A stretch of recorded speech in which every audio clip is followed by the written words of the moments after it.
All right, let's talk about something we have all felt at some point. That weird, kind of helpless feeling you get when you're trying to navigate the world of healthcare. It's just confusing, right? I mean, seriously, think about it.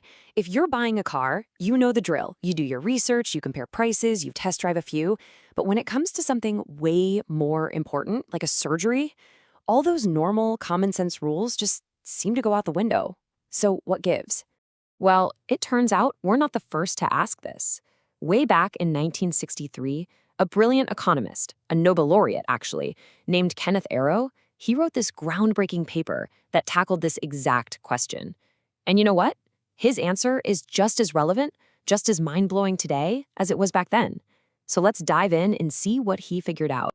Okay, so the first thing Arrow did was point out something that feels obvious to us as patients, but was revolutionary for an economist to say so plainly. He said the medical market is, well, it's just plain peculiar. It doesn't follow the rules. You know exactly what this feels like. You're not going to haggle with your surgeon about the price of an operation, right?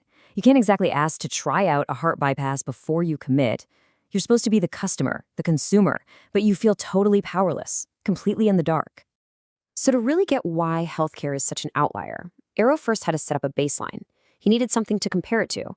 And for economists, that baseline is what they call a perfectly competitive market. Now, this is like the economics 101 dream scenario, right?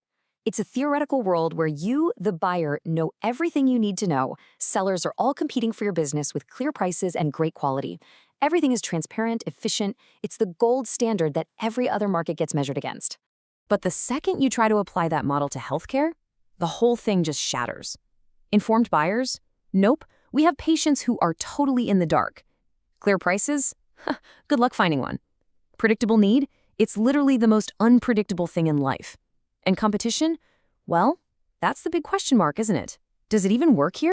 All right, so Arrow started laying out the evidence, piece by piece. He identified these very specific ways that healthcare completely breaks the rules of a normal market. Think of them like clues in a great mystery. Okay, clue number one. The demand is totally unpredictable. I mean, you don't schedule getting the flu in your calendar or budget for a sudden emergency. And here it is in Arrow's own words. Irregular and unpredictable. It's not like buying groceries every week, right? It's sudden, it's urgent, it's an emergency. And because of that, how could you possibly shop around like you would for anything else? Next up, clue number two.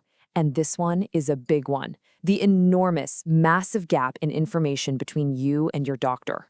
Listen to how Arrow puts it. The doctor has so much more information than the patient. Think about that. The person selling you the service is also the expert telling you how much of it you need. You're completely reliant on their judgment. That's a huge power imbalance you just don't find when you're, say, hiring a plumber.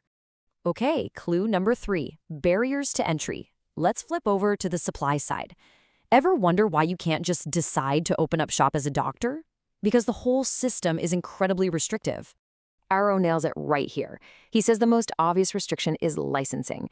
Now, of course, we want licensed, qualified doctors, but from a purely economic standpoint, licensing restricts supply. And when you restrict supply, prices go up.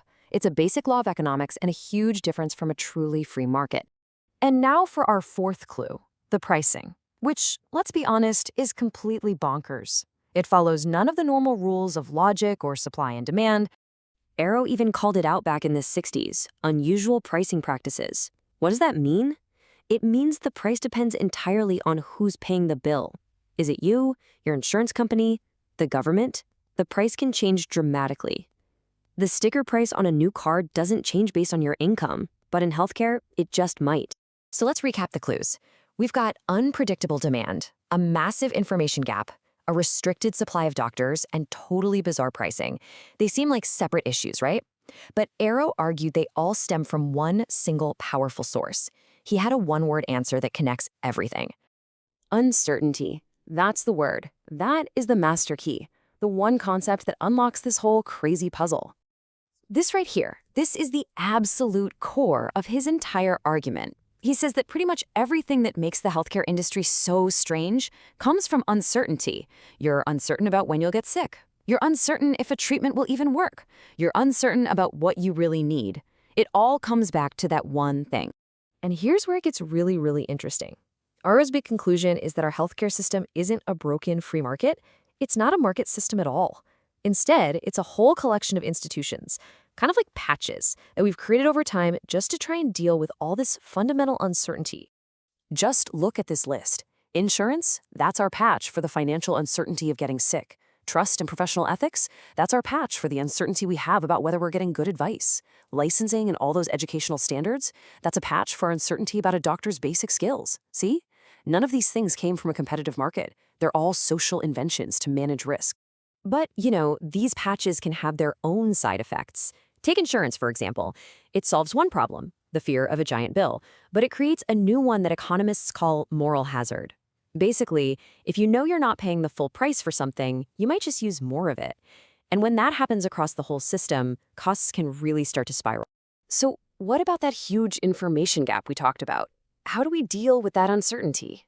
Well, the patch for that is trust. Arrow noticed that the medical profession works hard to build that trust. They try not to act like a typical profit-hungry business. That whole ethical code, first, do no harm, putting the patient first, that's not just a nice idea. It's a crucial patch that makes the whole doctor-patient relationship possible. So, this all leads to a really big final question for us to chew on. If Arrow was right, if this insight from more than 60 years ago is correct, then what are we really talking about in our healthcare debates today? When we argue about drug prices or insurance premiums, are we tackling the real fundamental problem, this deep-seated uncertainty, or are we just fighting over the symptoms? It's something to think about.